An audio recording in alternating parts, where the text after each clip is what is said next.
A cup of coffee costs about $5. A modest retirement fund costs around $500 zero. Turns out, for millions of people, those two numbers are directly connected, and not in a good way. Behavioral economists have a name for the mental glitch that makes a daily latte feel completely harmless while slowly draining your financial future. It's called hyperbolic discounting. And once you understand how it works, you'll never look at a coffee cup the same way again. Here's the math nobody does. $5 a day is $1,825 a year. Invested at a modest 7% annual return, that's roughly $172 zero over 30 years. Push the return closer to the stock market's long run historical average, around 10%, and you're looking at nearly $300 zero, all from one cup. But here's the weird part, your brain isn't broken for ignoring this. It's doing exactly what evolution built it to do. Immediate rewards trigger your limbic system, the emotional, impulsive part.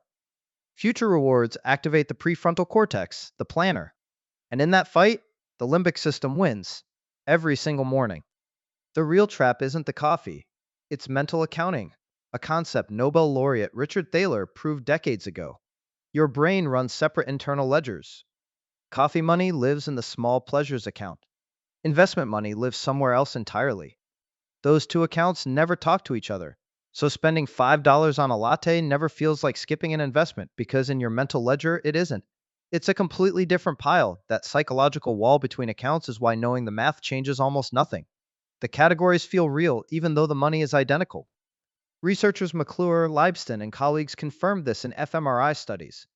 When you face an immediate reward, your emotional brain lights up so intensely it temporarily overrides rational planning. This isn't weak willpower. It's a structural feature of human cognition. The coffee smells real.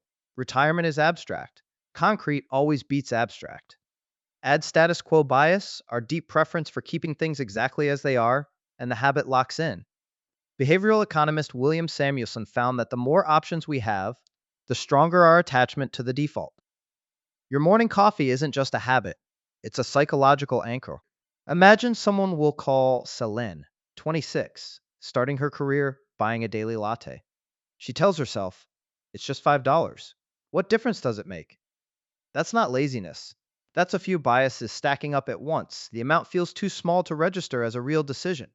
Present bias? Today's pleasure outweighs tomorrow's math. And status quo bias? She's always done it this way. The sum of harmless decisions isn't harmless at all. This is the kind of story Quietly Broke exists to tell, because the price of your morning habit was never on the menu.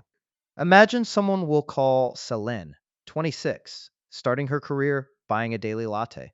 She tells herself, it's just $5. What difference does it make? That's not laziness. That's a few biases stacking up at once. The amount feels too small to register as a real decision. Present bias? Today's pleasure outweighs tomorrow's math. And status quo bias? She's always done it this way. The sum of harmless decisions isn't harmless at all. This is the kind of story Quietly Broke exists to tell, because the price of your morning habit was never on the menu. So here's your one concrete move. This week, find the one recurring purchase you've stopped questioning and just look at it. Not to cut it, just to see it clearly for the first time. Subscribe if you want more stories that make the invisible visible. And drop a comment below, what's the small daily habit you've never actually done the math on?